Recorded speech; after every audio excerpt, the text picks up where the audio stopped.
السلام علیکم۔ اردو کہانی نگری میں خوش آمدید۔ میں دلہن بن کر کمرے میں بیٹھی تھی، اپنے شوہر کا انتظار کر رہی تھی۔ ہم سفر اگر من پسند ہو، زندگی پھولوں کی سیج لگتی ہے۔ میری نظریں بھی کمرے کے دروازے پر ٹکی ہوئی تھیں۔ قاسم سے میری پہلی ملاقات اس کے آفس میں ہوئی تھی۔ وہ کافی پڑھا لکھا اور محنت کش انسان تھا۔ بہت کم عرصے میں اس نے ترقی کی منازل طے کی تھیں۔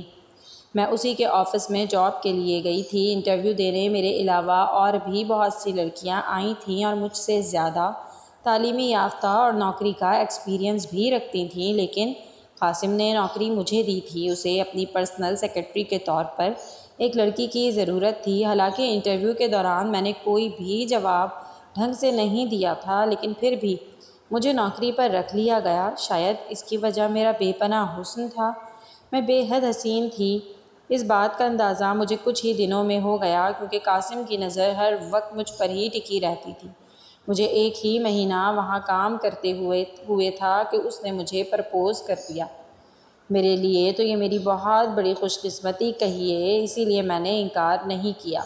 میں ایک یتیم لڑکی تھی، اپنے چچا کے پاس رہتی تھی۔ میرا ایک بھائی بھی تھا جو چچا کے ساتھ ہی کام کرتا تھا۔ چچا کا سلوک میرے ساتھ مناسب سا ہی تھا، لیکن جب قاسم کا رشتہ میرے لیے آیا، میری اہمیت بہت بڑھ گئی۔ کیونکہ وہ بہت امیر تھا، مجھے تو اپنا آپ ہواؤں میں اڑتا ہوا محسوس ہو رہا تھا۔ مجھے لگ رہا تھا میں ان خوش نصیبوں میں سے ہوں جو چاند کی خواہش کریں اور اسے پا لیں۔ اپنی محبت کو پا لینے کی جیت کا نشہ ہی الگ ہوتا ہے۔ ایسا لگتا ہے جیسے ساری دنیا آپ کی دسترس میں آ چکی ہو۔ میرا دل اس قدر مسرور تھا کہ مجھے اپنا آپ کسی سلطنت کی شہزادی کی مانند لگ رہا تھا۔ میں سامنے ڈریسنگ کے شیشے میں اپنا سراپا دیکھا تو اپنے حسین سجے روپ کو دیکھ کر میں من ہی من میں اترائی تھی۔ قاسم جب کمرے کے اندر داخل ہوا، میرے دل کی دھڑکنوں کا شور میرے سینے میں بلند ہوا تھا۔ وہ میرے سامنے آ کر بیٹھ گیا۔ میرے چہرے پر خود بخود مسکان سج گئی۔ کچھ دیر تو وہ مجھے دیکھتا رہا۔ اسے بھی شاید اپنی آنکھوں پر یقین کرنا مشکل تھا۔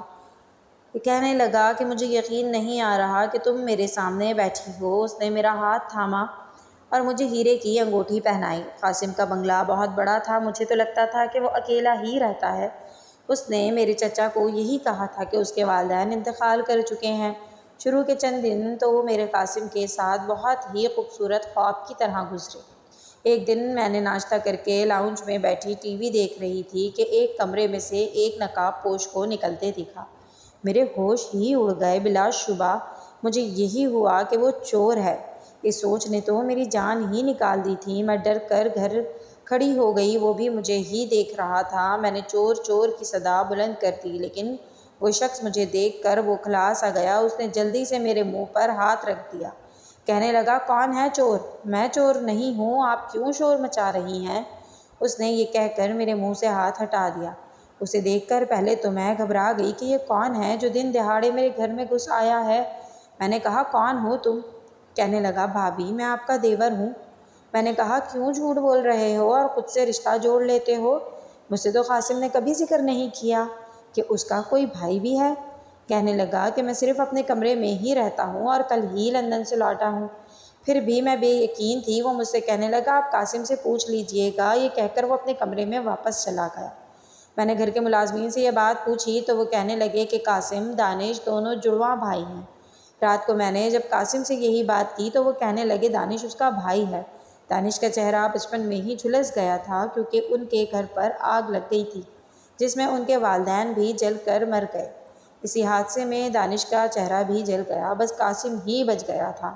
میں نے قاسم سے کہا، آپ نے مجھے پہلے بتایا ہوتا کہ آپ کا کوئی بھائی بھی ہے۔ وہ کہنے لگے، وہ کل رات کو ہی تو لندن سے پاکستان پہنچا ہے۔ میں نے سوچا تھا جب وہ آ جائے گا تو تمہیں بتا دوں گا، لیکن صبح آفس میں کام کی جلدی تھی، اسی لیے میں جلدی چلا گیا۔ مجھے بالکل بھی اندازہ نہیں تھا کہ تم اسے چور ہی سمجھ لو گی۔ مجھے خفت سی محسوس ہونے لگی۔ اگلے روز میں نے اپنے دیور سے معذرت کر لی۔ وہ پورا دن اپنے کمرے میں بند رہتا تھا۔ میں نے اسے بہت کم ہی کمرے سے نکلتے دیکھا تھا۔ میں قاسم کے ساتھ بہت خوش تھی۔ جب ایک دن قاسم نے مجھے ایسی خبر سنائی کہ میں سن کر اداس سی ہو گئی۔ قاسم کہنے لگے، وہ 1 مہینے کے لیے لندن جا رہے ہیں اور 1 ماہ بعد مجھے بھی وہیں بلا لیں گے۔ میں نے کہا قاسم میرا دل کیسے لگے گا؟ میری آنکھیں آنسو دیکھ کر وہ مجھ سے کہنے لگے میں تمہارے لیے ہی تو جا رہا ہوں، تمہارا ویزا ٹکٹ لگوا کر تمہیں بھی بلوا لوں گا۔ قاسم کے جانے کے بعد میں اداس سی ہو گئی۔ قاسم کے بنگلے کا اوپر کا پورشن بالکل خالی تھا، اسی لیے اس پورشن میں کوئی بھی نہیں جاتا تھا، اوپر کے پورشن میں تالا لگا رہتا تھا۔ ایک بار میں رات کو پیاس کی وجہ سے اٹھی اور جیسے ہی اپنے کمرے سے باہر آئی میں نے اپنے نقاب پوش دیور کو اوپر کے پورشن میں کھانے کی ٹرے سجاتے ہوئے لے جاتے دیکھا۔ مجھے بڑی حیرت ہوئی کہ اوپر کا پورشن تو بالکل خالی ہوتا ہے، تو پھر دانش کھانا کس کے لیے لے کر جا رہا ہے؟ مجھے نہ جانے کیوں کسی گڑبڑ کا احساس ہوا۔ میں وہیں لاؤنج کے پردے کے پیچھے چھپ گئی کہ دیکھوں تو صحیح میرا دیور واپس کب آتا ہے، لیکن مجھے نہیں معلوم تھا کہ میں اپنے دیور کا یہ روپ بھی دیکھوں گی۔ 1 گھنٹے بعد وہ نیچے اترا، اس کے ساتھ ملازمہ بھی موجود تھی۔ جو باتیں میرا دیور اس ملازمہ سے کہہ رہا تھا وہ سن کر میرے تو ہوش اڑ گئے۔ جیسے ہی وہ اپنے کمرے میں گیا میں بھی اپنے کمرے میں آ گئی۔ میرا دیور کس قسم کا انسان تھا؟ قاسم کے جاتے ہی اس نے یہ گھٹیا کام شروع کر دیے تھے، کیونکہ وہ ملازمہ سے کہہ رہا تھا کہ اس لڑکی کا کھانا پینا سب کچھ رات کو اس کے کمرے میں ہی رکھ دینا، دن کے وقت کسی کو یہ شک بھی نہیں ہونا چاہیے کہ اوپر کوئی رہتا ہے۔ میرے دیور کے دل بہلانے کے لیے کیا اوپر کسی لڑکی کو بلا رکھا تھا یا پھر کسی لڑکی کو قید کیا ہوا تھا؟ میں نے دن کے وقت سیڑھیوں کے اوپر جھانک کر دیکھا تو دروازہ بند تھا، اس پر تالا لگا ہوا تھا۔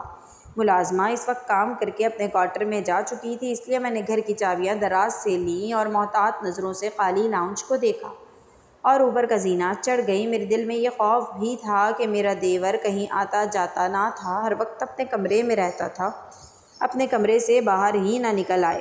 مجھے یوں اوپر کے پورشن میں جاتا دیکھ وہ مجھ سے کچھ پوچھ ہی نہ بیٹھے کہ جب اوپر تالا لگا ہے تو آپ اوپر کیوں جا رہی ہیں؟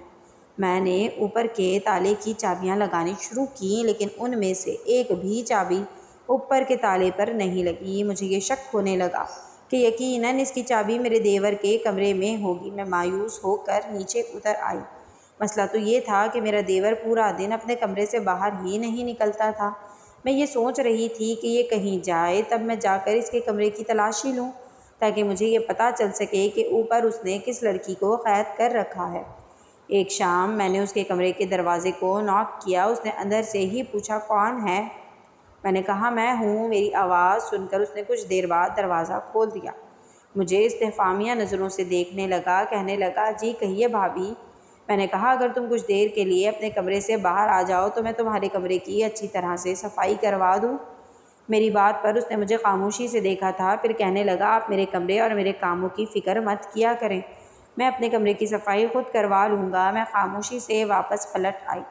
وہ تو مجھے اپنے کمرے میں جانے کا موقع ہی نہیں دے رہا تھا۔ اب میرے پاس ایک ہی طریقہ تھا اس دروازے کو کھولنے کا۔ دانش دوپہر کا کھانا کھانے کے بعد 4-5 گھنٹے اپنے کمرے سے باہر نہیں نکلتا تھا۔ ملازمہ بھی کھانے کے بعد کوارٹر میں چلی جاتی تھی۔ میں نے سوچا میرے پاس یہی اچھا موقع ہے، لیکن اس دن میرا بھائی مجھ سے ملنے آ گیا۔ میں اپنے بھائی کی آؤ بھگت میں لگ گئی۔ میں اپنے بھائی کے ساتھ چائے پی رہی تھی جب میرا دیور اپنے کمرے سے باہر نکلا۔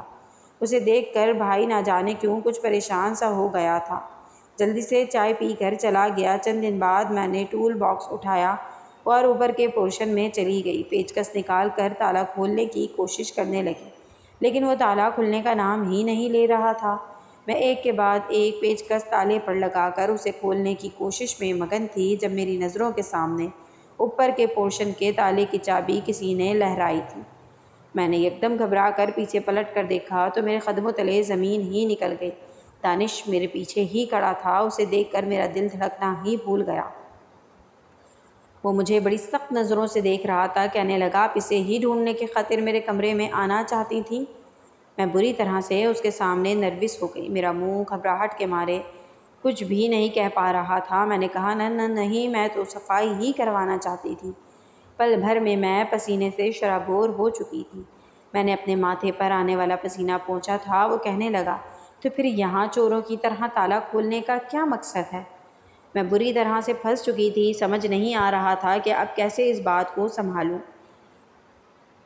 مجھے کچھ نہیں سوچی تو میں سارے پیچ کس وہیں پھینکے اور خود دامن بچا کر نیچے جانے لگی، لیکن وہ میرے سامنے آ کر کھڑا ہو گیا۔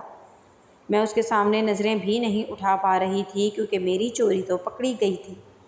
وہ مجھ سے سخت لہجے سے بولا، ادھر دیکھو میری طرف۔ یہ آنکھیں جھکائے بھاگنے کی میرے سامنے تمہاری کوشش بیکار ہے۔ اس نے یکدم ہی آپ سے تم کا سفر طے کیا تھا، وہ سارے لحاظ بھول گیا تھا، اس لیے اس کی اس طرح کی بے تکلفی پر میں نے برجستہ اس کی طرف دیکھا۔ وہ مجھے بری طرح سے گھور کر بولا، کہنے لگا، یہ جو جاسوسی کا کیڑا ہے تمہارے اندر، اسے اپنی حد تک ہی سنبھال کر رکھو تو بہتر ہے۔ خبردار، جو آئندہ مجھے تم دوبارہ یہاں نظر بھی آئیں تو گلا دبا دوں گا تمہارا۔ نکلو یہاں سے باہر۔ وہ غصے سے مجھے دھمکاتے ہوئے بولا تو میں بدحواسی سے نیچے بھاگی۔ میرا دل اس وقت اس قدر زور سے دھڑک رہا تھا کہ سینہ شگاف کر کے باہر آ جائے گا۔ میں کمرے میں گئی اور کمرے کا دروازہ بند کر لیا۔ مجھے بہت خوف محسوس ہو رہا تھا، آنسو میری آنکھوں سے بہنے لگے۔ میں نے رات کو ہی قاسم کو فون پر ساری بات بتا دی۔ میں نے کہا، دانش اچھا لڑکا نہیں ہے، اس نے اوپر کے پورشن میں نہ جانے کس لڑکی کو قید کر رکھا ہے اور مجھے بھی مار ڈالنے کی دھمکیاں دے رہا ہے۔ قاسم نے میری بات خاموشی سے سنی، پھر مجھ سے کہنے لگا، تم اس کے معاملات سے دور رہو، میں جلدی واپس آنے کی کوشش کرتا ہوں، لیکن جب تک میں واپس نہیں آتا تم اوپر جانے کی دوبارہ کوشش مت کرنا۔ میں نے قاسم کی بات مان لی، لیکن ایک رات مجھے کسی کی سسکیوں کی آوازیں آنے لگیں۔ میں اٹھ کر کمرے سے باہر نکلی تو مجھے لگا وہ آوازیں لاؤنج میں سے ہی آ رہی تھیں۔ ایسا لگا جیسے کوئی لڑکی صوفے کے پیچھے رو رہی ہو۔ اس سے پہلے کہ میں کمرے سے باہر نکلتی، میرا دیور اوپر سے بھاگتا نیچے اترا تھا۔ اس کے ساتھ چوکیدار بھی تھا۔ وہ چوکیدار سے کہنے لگا کہ اس کے کمرے کا دروازہ کس نے کھولا تھا، نہ جانے وہ کہاں جا چکی ہوگی۔ جاؤ جا کر ڈھونڈو اسے، میں گاڑی کی چابی لے کر آتا ہوں۔ وہ بڑی عجلت میں تھا۔ میں نے اپنے کمرے کا دروازہ دھیرے سے بند کر لیا تھا تاکہ اسے لگے کہ اس کے اس عمل سے میں بے خبر ہوں۔ جیسے ہی وہ چابی لے کر باہر گیا، میں اپنے کمرے سے باہر گئی۔ دھیرے دھیرے چلتی میں صوفے کے پاس آ گئی جہاں سے مجھے سسکیوں کی آوازیں آ رہی تھیں۔ میں نے صوفے کے پیچھے جھانکا۔ ایک 20-22 سالہ لڑکی بکھرے بالوں کے ساتھ وہاں چھپی منہ پر ہاتھ رکھے رو رہی تھی۔ اس کی آواز نہ کوئی سن لے۔ اس کے حلیے سے لگ رہا تھا کہ جیسے اس کے ساتھ کوئی ظلم و زیادتی کی گئی ہے۔ میں نے دھیرے سے اسے پکارا، سنو لڑکی۔ میری آواز سن کر وہ بری طرح گھبرا گئی، پیچھے ہٹی، مجھے دیکھ کر ڈر گئی۔ کہنے لگی، مجھے کمرے میں مت بند کرنا، مجھے وہاں ڈر لگتا ہے، وہ شخص مجھے مار ڈالے گا، مجھے بچا لو، وہ مجھے نہیں چھوڑے گا۔ مجھے اس کی حالت دیکھ کر اپنے دیور پر بہت غصہ آیا۔ کیسا سفاک انسان تھا۔ میں اس کے پاس آ گئی۔ میں نے اسے کہا، وہ مجھ سے ڈرے نہ، میں اس کی مدد کرنا چاہتی ہوں۔ وہ میری بات سن کر کہنے لگی، تم میری مدد کرنا چاہتی ہو؟ وہ مجھے آج سے پوچھ رہی تھی۔ پھر کہنے لگی، تم اسے مار ڈالو، اس کا قتل کر دو، اس نے مجھے برباد کر دیا، اس نے میری عزت کو پامال کر دیا۔ وہ رونے لگی۔ مجھے اس کی حالت دیکھ کر ترس آ رہا تھا۔ وہ ایک دم سے اٹھی اور کچن میں چلی گئی، ایک تیز دھار والا چاقو لیا اور مجھے پکڑانے لگی۔ کہنے لگی، اسے مار ڈالو۔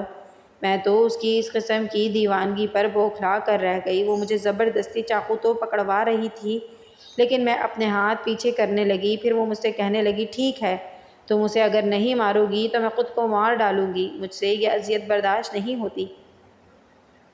اس نے چاقو پکڑا، اپنی گردن پر رکھ لیا۔ میں اس کے پاگل پن کو دیکھ کر منق سی ہو گئی۔ اس نے اپنے گلے پر جیسے ہی وہ چاقو رکھ کر دبایا، اس کے گلے سے ہلکا سا خون نکلنے لگا۔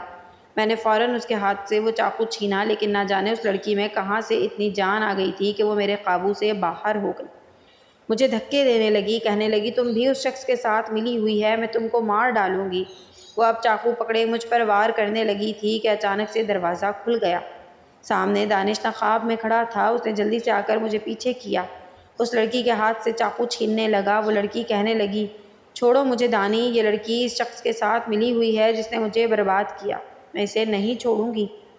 وہ لڑکی اپنے آپے سے باہر تھی۔ دانش نے اسے اپنے حصار میں جکڑ لیا، کہنے لگا، یہ وہ نہیں ہے، کیا کر رہی ہو تم؟ دانش نے اس کے ہاتھ سے چاقو پکڑا، پھر اسے اپنے ساتھ لگائے، کہنے لگا، تم کیوں کمرے سے باہر آئی تھی؟ میں نے کہا تھا تم سے، میں اسے مار چکا ہوں، وہ زندہ نہیں ہے، مر چکا ہے۔ وہ پھوٹ پھوٹ کر رونے لگی۔ دانش اسے اپنے کمرے میں چھوڑ کر نیچے آ گیا، مجھے غصے سے دیکھنے لگا۔ آنسو تو میرے بھی بہہ رہے تھے، لیکن اس نے میرا ہاتھ پکڑا اور اپنے کمرے میں لے گیا۔ میرا دل دھک سے رہ گیا۔ کہنے لگا، بہت شوق تھا تمہیں یہ جاننے کا کہ وہ لڑکی کون ہے؟ وہ میری چھوٹی بہن ہے جسے ایک شخص نے زیادتی کا نشانہ بنایا تھا اور اس وجہ سے وہ نیم پاگل سی ہو چکی ہے۔